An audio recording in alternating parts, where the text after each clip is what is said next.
Thank you for attending our summer training session. Our topic is play, experimentation, exploration.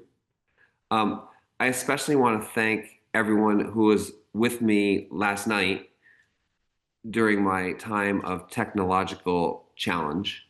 Um, you were so supportive, and I really appreciate that and patient. So, um, if you were one of those people, thanks.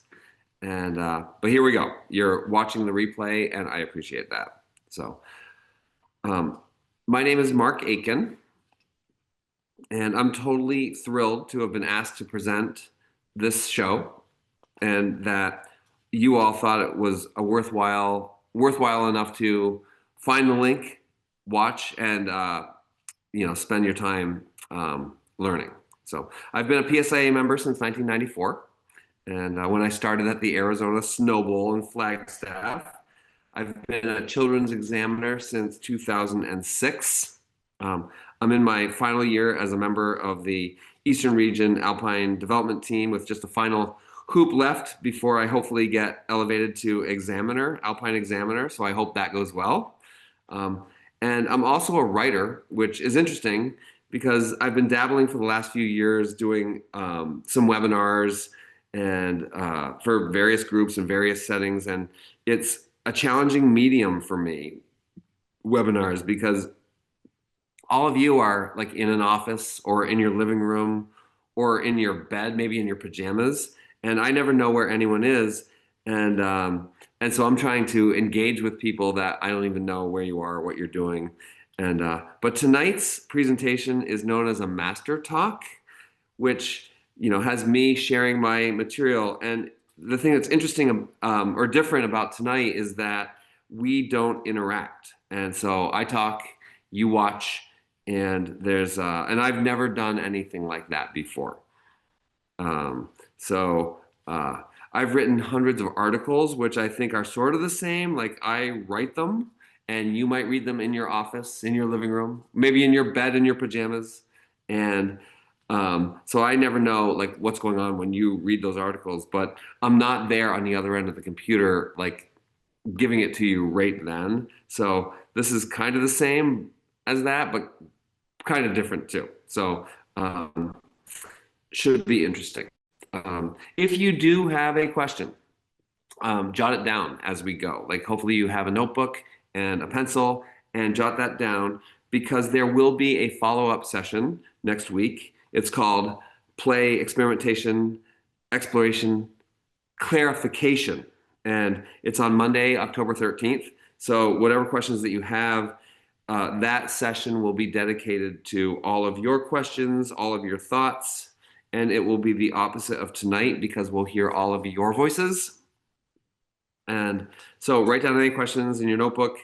And then tonight's session will be an hour, I think. So here we go.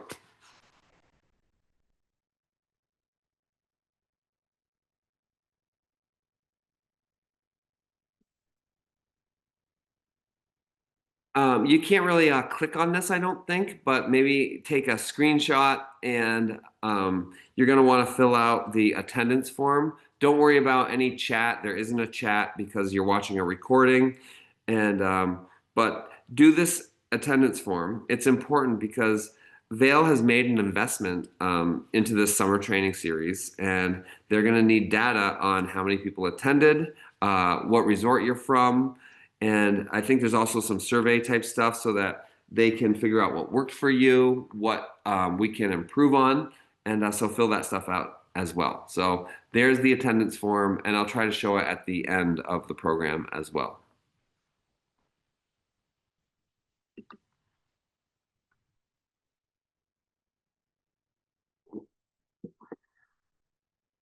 So tonight's program, I love this experimentation, exploration. I teach all ages and all abilities, and really these are what I love to do in my lessons and on my own when I'm skiing and riding.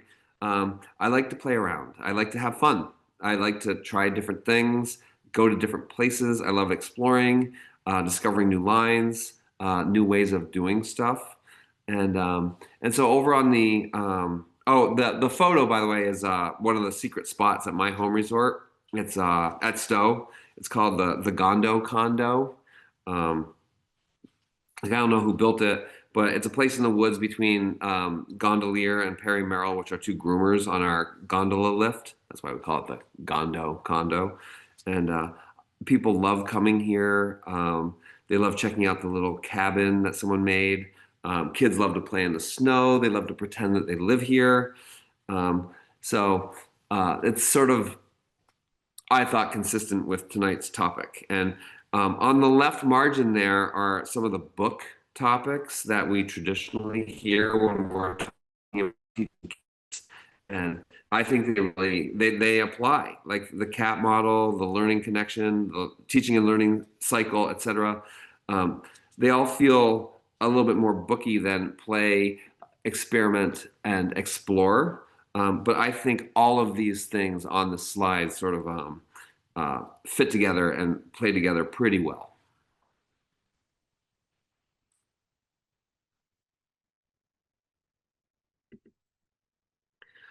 This slide is just a collage of people doing exactly these things, playing, experimenting, exploring, and and like looking at these, it makes me feel like a lot of instructors already know a thing or two about tonight's topics. And so next slide.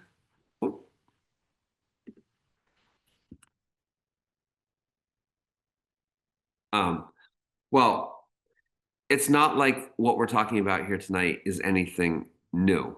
Um, these photos here are from the 1930s. The guy in front of that little line of guys, I don't know what they're doing. But the guy in the front is Sepp Roosh. He founded the Stowe Ski and Ride School in 1936. And have you ever tried what they're doing? I think it would be a little scary. Um, but these shots are taken from the 30s, and a shout out to Stowe. The ski and ride school at Stowe turns 90 this winter, but obviously they knew how to play. They were experimenting. They were exploring even way back in the day. And in fact, at Stowe, all the places where we these days go backcountry skiing or side country skiing, um, those were the places where, like, that's where Sepp and like everyone that was skiing Stowe in the 30s, that's where they actually skied. So, like the mountain where, as we know it now, didn't really exist, and it was all these like wood shots where everything got started. So I'm a word guy. Like I mentioned, I'm back for a living. And so when Noah and Francis gave me this topic, the first thing I felt compelled to do was to make sure I had some definitions. And so play was the hardest to nail down. As you can see, like there's seven or eight various meanings, and a bunch of them like can probably apply to what we traditionally think about when we think about like play and snow sports lessons, like to occupy oneself in an activity for amusement or recreation, like playing with toys, or to take part in a sport or a game, like that's sort of like skiing and riding. Um, there are a couple here that we should be watchful of in our lessons, or like careful about, like the teasing and joking, like you're lucky, you're ugly. I was just playing, and so like there are some forms of play that could leave someone not feeling all that great. So um, uh, also, there's like acting, like in a play, and that can certainly apply in lessons. Like, let's all pretend to be polar bears, or we could even get some role playing going. Like, let's role play a component of the responsibility code. Another form of play that you might not think at first glance applies to us is number three, to participate in betting, to gamble. Um, but I think that like play, experimentation, exploring, they're sort of um, uh, like I just submit the idea that um, letting students play or allowing a certain amount of like these experiments, the experimentation and exploration, it's a gamble. It's like putting yourself out there. Like for some reason, letting things go a bit is considered outside the box. And like I think that playing, experimenting, exploring is sort of considered, well, like outside the norm. And despite, right, the well documented effectiveness of experiential education, like coupled with the well documented ineffectiveness of like just lecturing and giving students the answers, right? And um, like, why is it that the expectation is that there's a line of students with the instructor calling them down? Like, and I don't know if that expectation is still there, but it feels like the lesson that's more chaotic um, is like, I don't know, somehow frowned upon. And but I would just say, when you let go a little bit, keep it safe, and but don't be afraid to take certain risks, and like certain risks that result in growing understanding and engagement and passion in your lessons.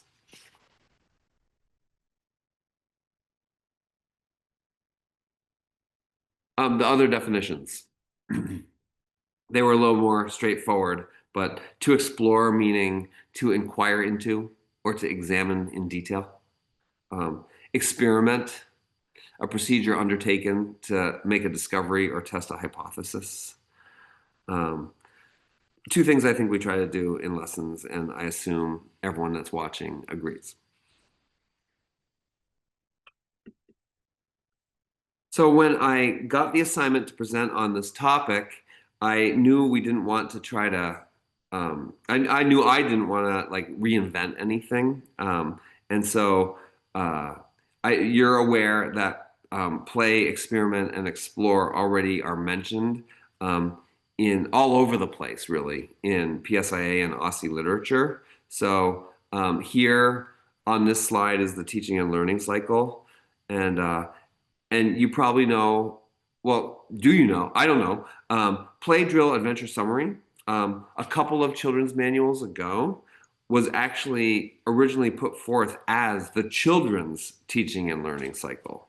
And so the way we look at it now is that we understand that the teaching and learning cycle um, like the parts of that where you're setting the stage and going through all the steps, it's equally important with kids as it is with grown-ups. So the teaching learning cycle for grown-ups is the same as the teaching learning cycle for kids, but PDAS is considered to be part of like the guide practice step of the cycle.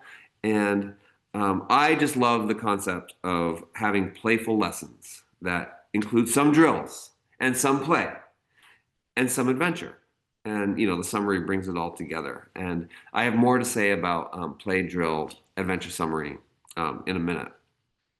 So, but that was an example of one of my topics for tonight, still or already existing in our current literature. And there's more on play in our books. And I lifted these definitions straight out of our children's manual. And it's about the different kinds of play out there. Um, so, like, for instance, parallel play, like those that are familiar with little kids. And I can remember like getting together with our friends when we had like babies and toddlers, and we'd get our kids together and play. Like we'd be sitting on couches and our kids and our babies and toddlers would be playing like basically next to each other, basically oblivious to the fact that there was another baby like right next to them. So that's parallel play. Associative play is like it happens in some of our children's centers because we have like 3 and 4 year olds in our lessons, and they're doing the same activity, but they're mostly focused on you, the instructor, and they're not really interacting with the other kids in the lesson. Like I think of the kids outside of our children's center that um,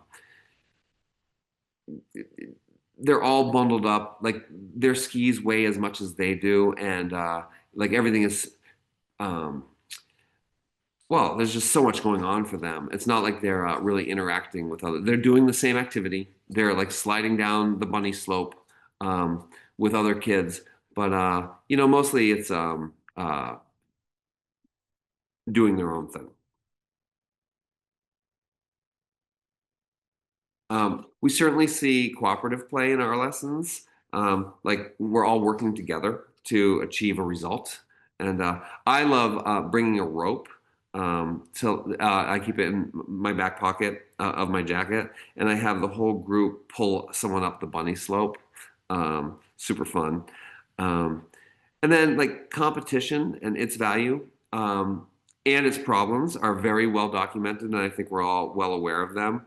But like here's just a little story, like sort of an aside. It's not snow sports, but like my kids in school.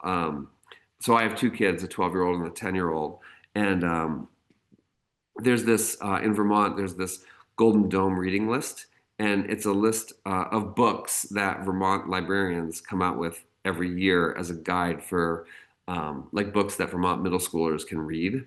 And so last year, my 12-year-old, who he was 11 then, he read all 25 books on the list, which was a big deal. And but this year, and they released the list in May. So this year, he knew he was going to be going into seventh grade, and he had heard like seventh grade is a lot harder than sixth grade, and there's homework. And so he decided, and he made it a goal to read all 20 books during summer vacation, right? Last year he took the whole year to do it, but last summer, this past summer, he read all 25 Golden Dome books. I think he read 23 over the summer, and he finished the last two in the first month of school. But meanwhile, sort of on the other side of the reading spectrum, my 10-year-old read two books all summer, and she actually it was one book. She just read it twice. And so you've got one kid reading 25 books, and then the other who's like reading one book. So this year they go to school, and their school introduces this thing called Beanstack, and it's basically a social media site, and where you log your reading, right? And so it's all public, and I don't really understand like this, like why they're competing with each other, but like you can friend your friends, and you can compare yourself to your friends because like everyone can see how many minutes everyone's logging. And I'm not positive that everyone's being honest, but that's another story. But you can compare your classroom to other classrooms, your grade to other grades, your school to other schools. And so, and then my 10-year-old, who is not the big reader in my family, this has really fired her up, right? And like she's constantly checking her status, like grabbing a book to log a few more minutes to get ahead of somebody. And it's actually been cool to see her like blossoming into a reader, like all because of this extrinsic motivator, right? And but like now I'm a little concerned about my son, who is the reader. Like if he logged all his reading, there's no doubt that he'd be like leading the seventh grade, probably the whole school. But like he hates this whole thing. It totally stresses him out. And my daughter's nagging him to like get his minutes logged to help their school like beat like the neighboring school, and he's just not interested in it, right? And all he wants to do is read. Like he's interested in reading, and now he's like starting to get annoyed over the whole thing, and I think that he's like getting soured on reading, right? And so like that's the story, and and I thought of it when I thought of this competitive play.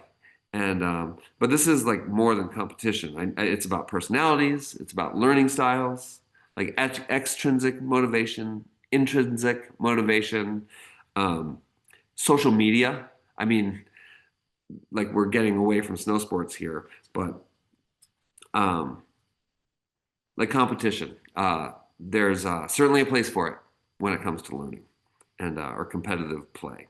And finally, back to our slide, the social play is what you'll see older groups, including adult groups. And like, I would just submit to you that play isn't limited to kids. And there is plenty of, I've done plenty of research and reading about how adults also like to play. And And some of the reading that I did for tonight's show or tonight's presentation clearly show that adults learn through play also. And so, the social play is, it says ages 12 to 18, but an 18-year-old is basically an adult. And I think that we also um, learn while playing too. And we'll talk a little bit more about that.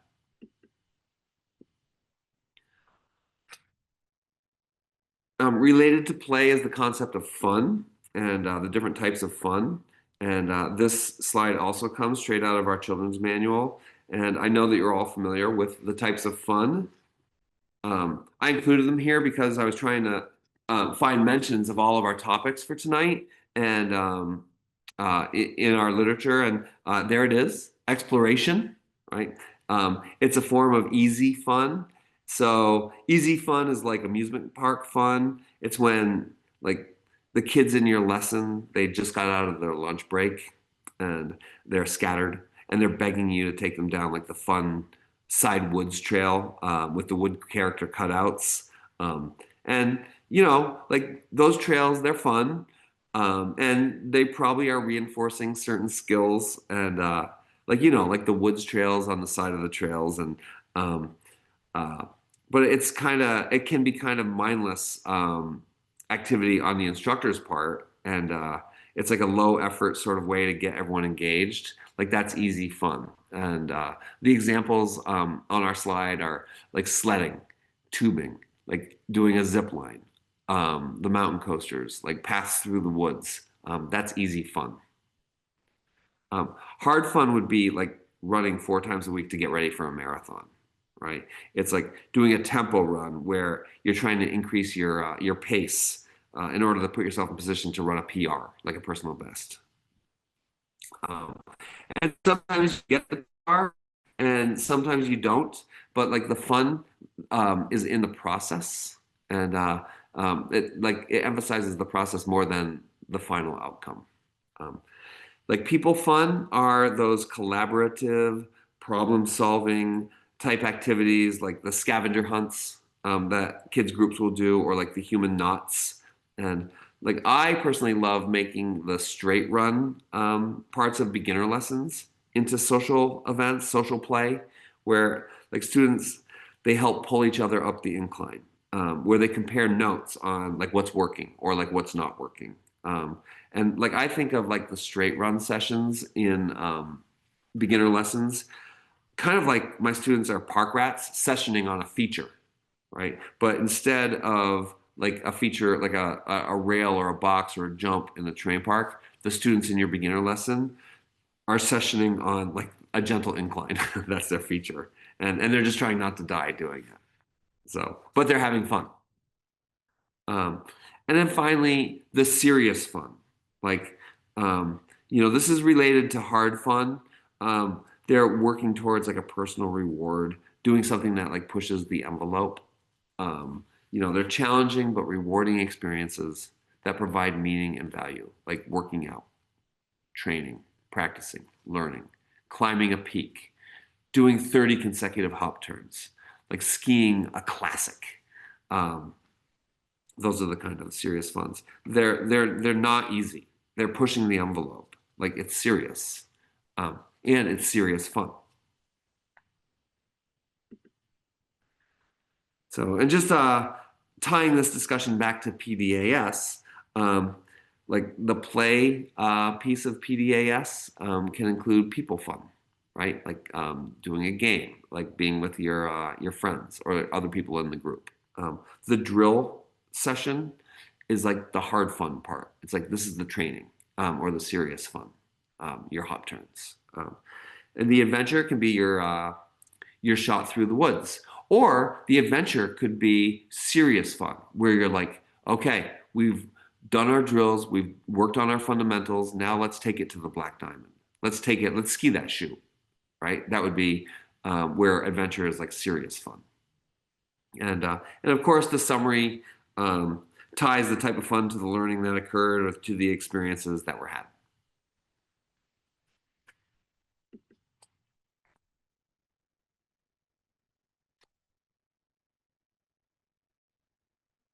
Okay, so um, that's all what we already know. And but for the purposes of tonight, obviously I wanted to bring in materials that are different from, well, not different, but in addition to what we've already seen before. And so I turned to the Harvard Graduate School of Education, their Project Zero program.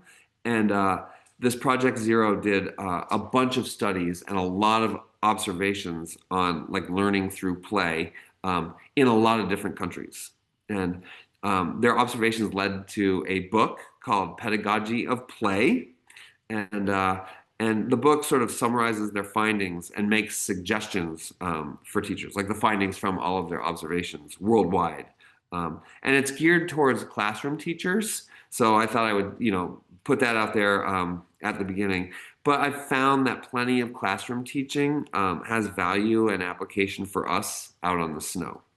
So it's really worth looking at. And you know, among other things, watching this learning through play across different subjects, different cultures, ages. The researchers came up with a few universals. Um, Mainly, like play does support learning, and also we talked about this a little bit, but like play transcends age. So what we were talking about with like play not being limited just to kids, all ages um, learn through play, and then like just play supports learning at all ages. So here are sort of their six principles of play. Number one, play supports learning. Um, Playful learning requires play with purpose. So it's not just like random play. You have to guide the play a little bit uh, to get like the outcomes that you're looking for. Um, Paradoxing between play and school, I added ski and ride school, add complexity to teaching and learning. So, um, you know, the traditional like students lined up and an instructor standing down there and calling them down one at a time, that's keeping it pretty simple. It's keeping it pretty organized. And like this whole concept of school sort of implies like everything's all orderly. And um, uh, the Harvard researchers recognized that learning through play changes the look quite a bit, and sometimes things can go sideways. Sometimes it looks way different. Sometimes it's just downright chaos, and um, so it just it adds a lot of layers to teaching and learning.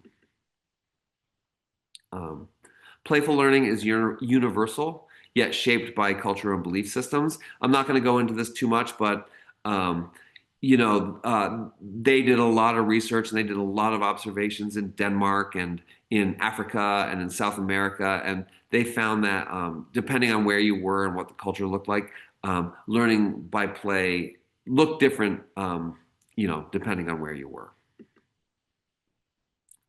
Playful mindsets are central to playful learning. So you have to like get people in a mindset in order to like hey you guys, let's get ready to play, and they have to be prepared to do this. Um, I added ski and ride, but they found that supportive school cultures enable playful learning to thrive. So, in other words, um, if your ski and ride school director sort of expects the lessons to look like a bunch of students lined up with an instructor calling them down one at a time, it may be tougher to implement the kind of like learning through play that we're talking about here. And so um, the culture that you're teaching in, and I would say that across our enterprise, I think that we have some pretty supportive and cutting edge and uh, um, ski and ride schools that believe in what we're talking about here. So, but it would require like a background like that in order for playful learning to thrive. Could it thrive in another setting? It could. But for it to really take off, we would need support from our our fellow instructors, our supervisors, managers, and directors, and I think we have that.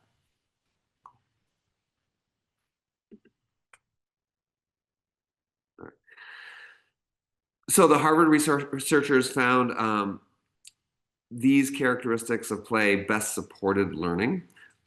Play that was joyful. That's kind of funny. Characteristics of play that support learning. It's play that was joyful, meaningful, actively engaging, iterative, socially interactive. If you're anything like me, I had to look up the word iterative. And so here's what I found it to mean. I'm going to read the definition. Um, it refers to a process that involves repeating a sequence of operations or procedures, often to improve a product, an idea, or an outcome through continuous refinement and feedback. So what we're talking about here is like doing drills over and over. And so like the kind of play that supports learning is something that is done over and over and over again. Um, that was one of the things. So does that sound like something that happens in snow sports lessons? I think it does.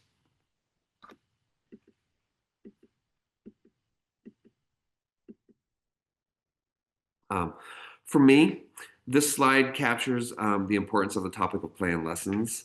Um, uh, the Harvard researchers found that learning through play happens when um, learners lead their own learning, when they explore the unknown and experience wonder, curiosity, or learning that is meaningful to them, um, and when they find joy in whatever it is that you're doing. And like this is the crux right here. And like I think that these play hand in hand with our own people and teaching skills um, and our learning connection model.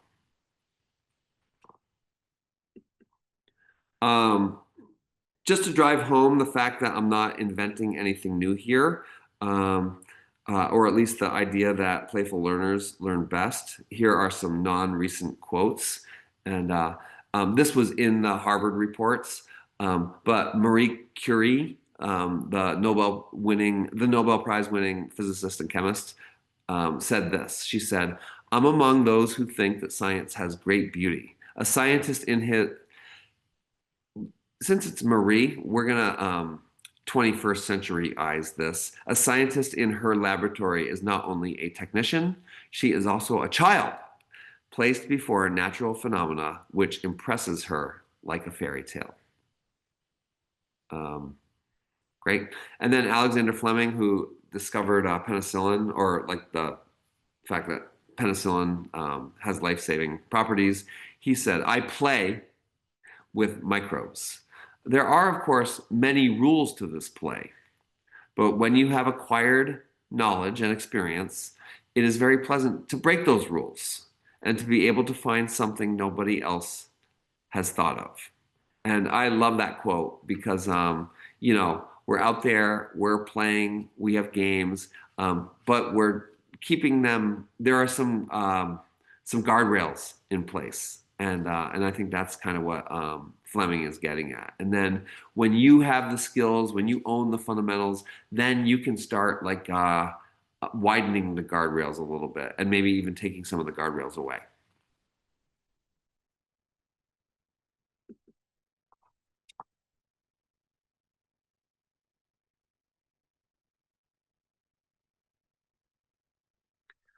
So far, we've talked a lot about the what, but I wanted to give you some of the how. Um, how do we promote play and the right kind of play, the sort that promotes joyful learning and lessons. So here we go. Um, Empower students to guide their own learning. I think this entails a certain amount of letting go, of relinquishing control, which this is tough for someone like me who, like, I've always sort of felt like organized class handling and class management was key to my quality of life as an instructor. This means listening, like really listening um, to student goals. Um, like I know that back to my own kids, they are so frustrated at school with their teachers who say that they listen, but that don't really listen. Um, like I know that we've said it to kids 1,000 times, and but now I'm going to say this to my own self, to teachers everywhere, and to everyone on this call. Like, turn your listening ears on.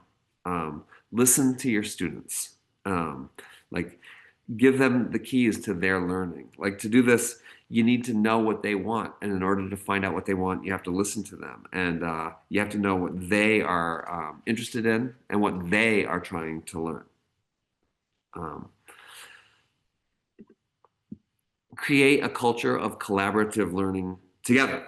So it's no longer like what you want in your lessons. It's about what your students want, and it's us, not me, the instructor. And like we're gonna, what are your goals? And we're gonna work on this together. Um, Encourage risk taking and experimentation. Remember at the top when I talked about like sort of the gambling definition of play, and this is a real thing. Um, like this kind of learning requires taking risks, and it's like putting ourselves out there, and it means letting ourselves be vulnerable. And so, like why do this? Like why don't we just play it safe? And I think that because our goal is learning that sticks. Um, if you take a risk, it's less forgettable because you remember that feeling when you had the jitters. If you didn't put yourself out there, if you weren't vulnerable, it's not as memorable. It's like without the risk, it's like meh. Like, I, what's memorable about it? Um, how to promote joyful learning and lessons, promote imaginative thinking. Um, you know, if we want our students to get out of their boxes, we need to get out of our box. And so, if you're looking for creative skiing and creative riding, active participation, fun lessons, then don't use the same progression that you've done 1,000 times. Like try new things. Like that's what we're asking them to do. And so we should model that when we teach them. Accept the different emotions that play can create. Um, like remember when we were talking about hard and fun and serious fun? Um, it's not called hard or serious because it's a walk in the park. Like when we do hard things, it's not always roses. So, as the promoters of this sort of fun, we also need to not gloss over the fact that sometimes it's hard. And like I've heard myself as a parent, when my kids come to me with an injury, the injuries that aren't really injuries, and I'll just hear myself say, "You're fine." Um, but like I shouldn't do that. Like at that moment, they're not fine. And so really what I should be doing is acknowledge that they're hurting at that moment and then help them work through it. And so like hard play or like pushing the envelope can cause frustration. It can cause disappointment and so forth. And so it's not always going to be just roses. And we need to recognize and accept that and help our students work through that.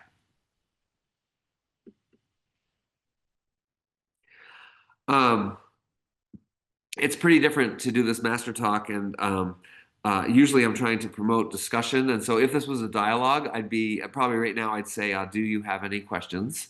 And so I am going to ask that right now. And if you have a question about anything that's been said, write it down. Here it is again. Next Monday at 6 p.m. Mountain Time, 8 p.m. Eastern Time. It's play experimentation, exploration, clarification session. And so we can tackle any of your questions then. But we're not done. Um, Keeping it moving.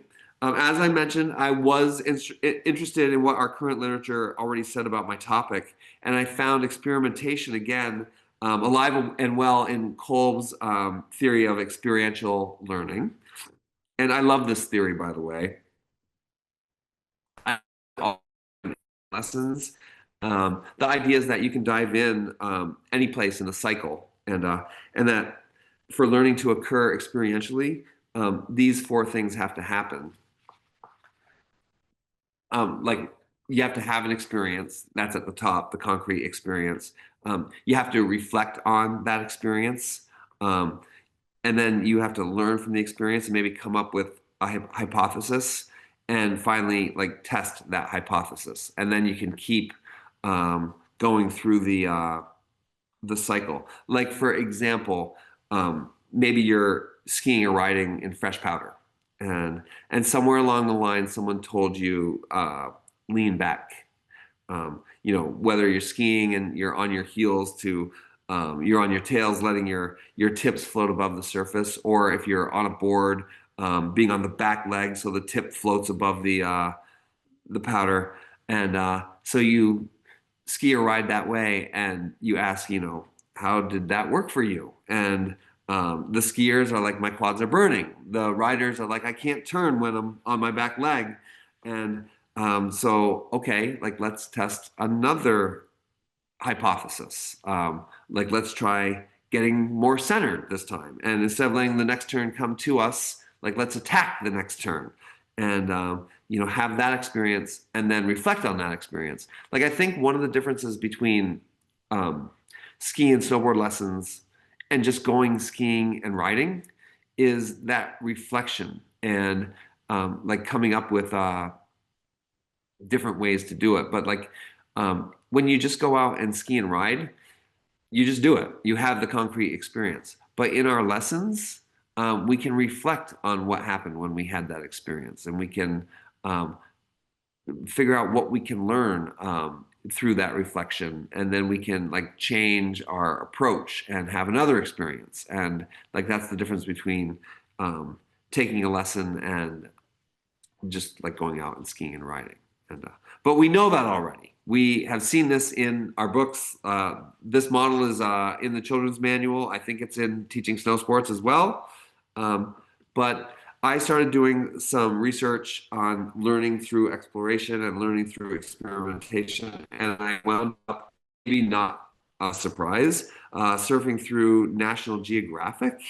Those magazines, they've been photographing and writing about the natural world and satisfying curiosity and cultivating wonder about the world, like both in like things that are fantastic, like whales, to like the totally mundane. And they have uh, tons of information and a bunch of tools for teachers online, for teachers and facilitators around experimentation and exploration.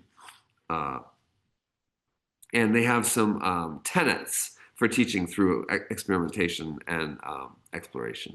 So for starters, um, they say engage and explore, and they point out that curiosity, I'm curious about like what happens if, and like that curiosity often prompts initial learning and exploration.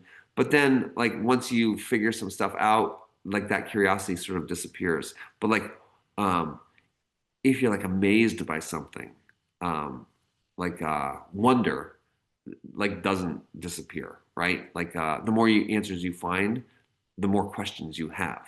Um, Another tenet that National Geographic sort of put forth in some of their learning materials is learning by doing. And um, if you Google National Geographic and learning through experimentation and learning through exploration, they have just a bunch of videos and a bunch of tools.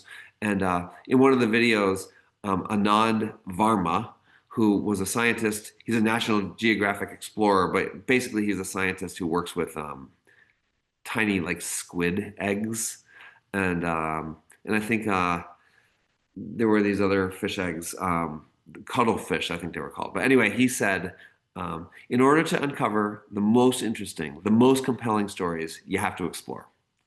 And what that means is taking and following your own curiosity, following your own nose. It kind of lowers the stakes of early efforts that, like, okay, we're just here to play and explore and see what's possible. So it's like, we're not trying to, solve the secret of life. We're just here to like tinker with some stuff. We're here to like float around with some squid eggs and some cuttlefish eggs. That's what he's doing. And they're just sort of like looking at stuff and like playing with their aquariums, and um, so it lowers the stakes. um, and so therefore, like the traditional for him, like the step-by-step scientific method, or in our case, like your traditional progressions, might not apply, because now what we're doing is, instead of like following, like, first we're going to do the wedge, then we're going to do a wedge Christie, and then we're going to advance to parallel. That might not work. Like, what we're going to do is we're going to go out and we're just going to like play around a little bit. We're just going to like um, tinker with different stances and different ways of doing it. Like, how are we going to slow ourselves down? Like, some people might make a wedge, some might turn their skis across the hill or their board across the hill. Um, so some words keep coming up, by the way, in their tenets. And I'm not done with their tenets. There was a third, but I just, as we were going, I needed to uh, look up some more definitions. And so curiosity is a strong desire to learn or know something, whereas wonder is the mental state of openness, questioning, curiosity, and embracing mystery that arises out of experiences of awe. The last tenet of learning through exploration and experimentation was that it is to reflect and apply. So, like, true wonder leads to more wondering. Um, find ways to spark learners' senses of wonder that will inspire them to engage in scientific practices, or in our cases, skiing and riding practices, that make them want to ask more questions and pursue more answers.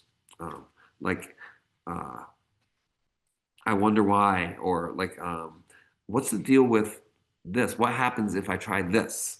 Um, but how? How do I develop a sense of wonder? Um, about skiing, riding, the mountains, winter. It's like um, I think this here is why we do what we do. Balancing over the center of the skis and the board, using pressure, edging, rotation. That's all important. But really, like this here, developing a sense of wonder is what the game is about, in my opinion. And so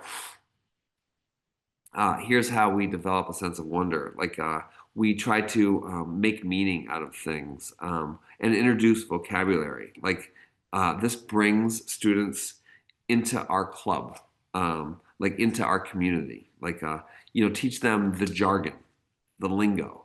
And I'm not talking about like the techie terms.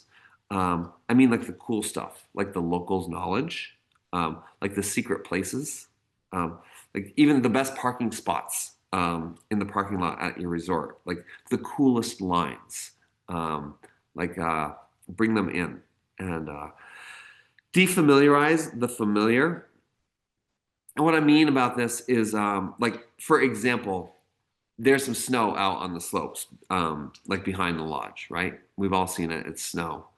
And, um, but like, how many students, or how many of you, I could ask, have like pulled out a magnifying glass, looked at the individual snow crystals, like in the beginner area behind your lodge?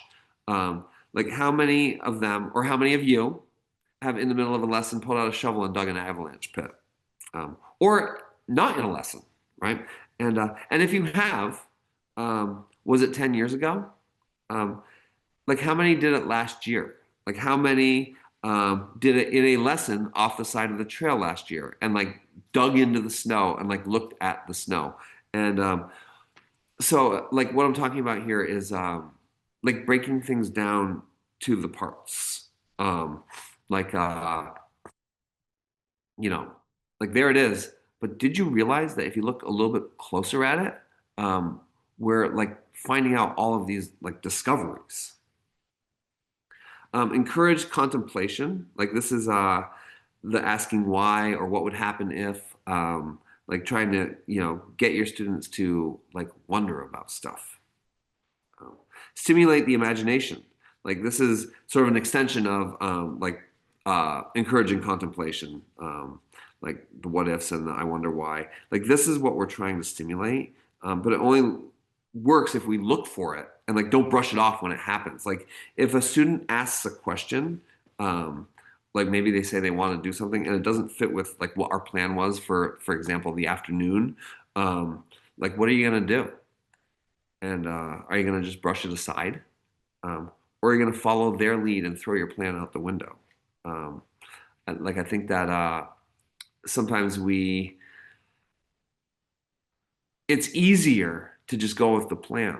But if your students ask a question, like, let them lead the way all of a sudden. Like, not saying like let them lead down the trail, although that's not a bad thing to do either. But what I'm saying is, like, if they have something that they're wondering about, like, investigate that for a little bit. Um, National Geographic talked about narrowing the focus. Um, and like this is what we do. We drill down to like the parts. And so, like if you're saying, yeah, there's a bunch of snow in the back, well, let's look at these individual snow crystals. Or like, here's a snowboard turn. Like, here are the parts of this turn. Like, this is like looking at the fundamentals, the movements, like the minute um, pieces of what we're doing.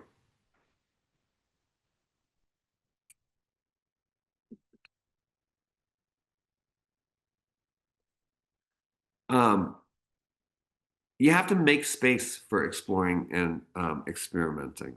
And a lot of this is about, oh, and like, it's not easy really um, to let go.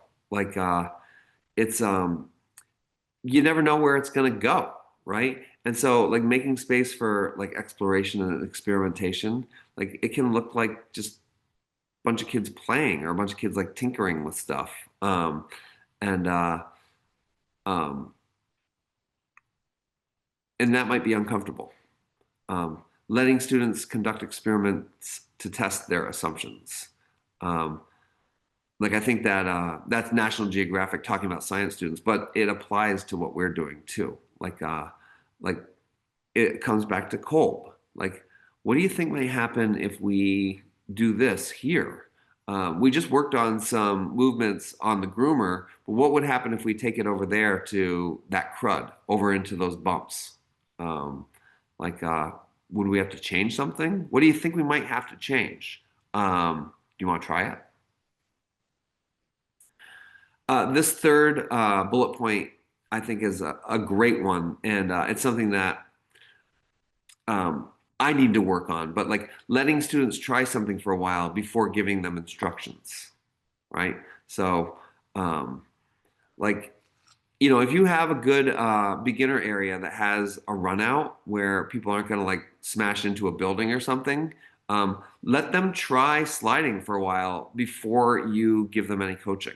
Like, let them just do it and just see what happens. Encourage students to explore new themes or objects themselves. Encourage students to explore things in different ways. Um, but again, uh, it's giving up some of the control that traditionally we teachers have held on to. I love this slide. Uh,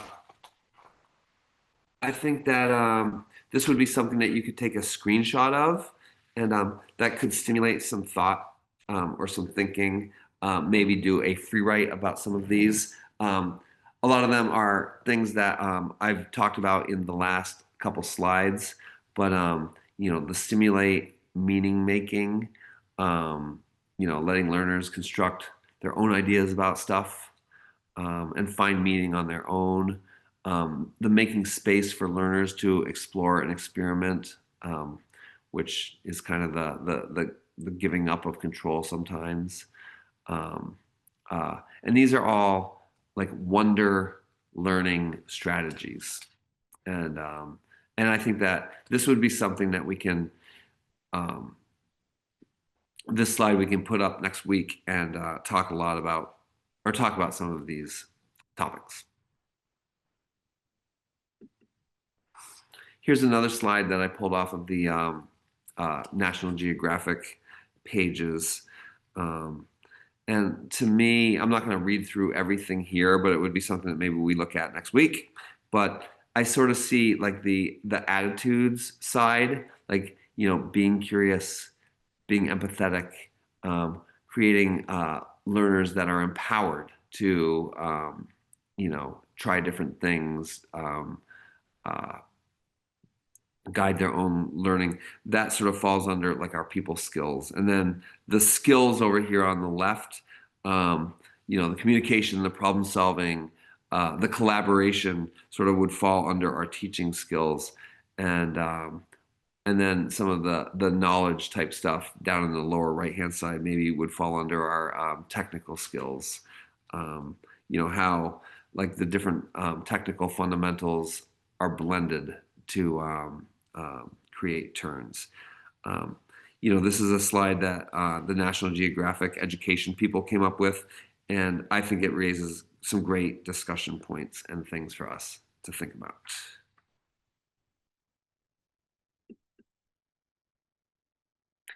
Um, so there's a lot of literature out there about these topics: play, experimentation, and exploration.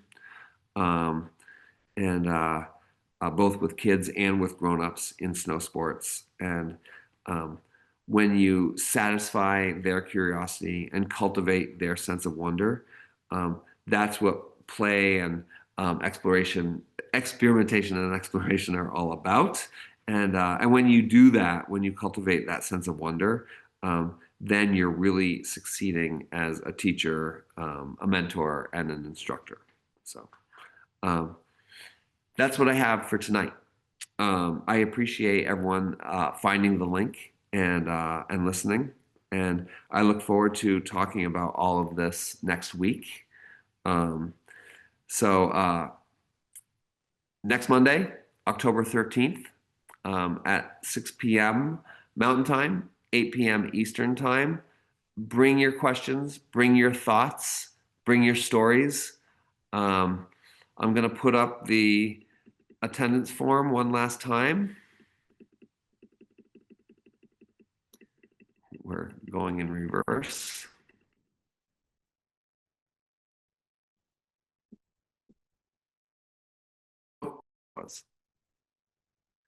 Great. There's the attendance form. Please fill that out and let us know when you've seen tonight's session. And I really look forward to seeing everybody next week. And I can't wait till it snows. Thank you. Good night.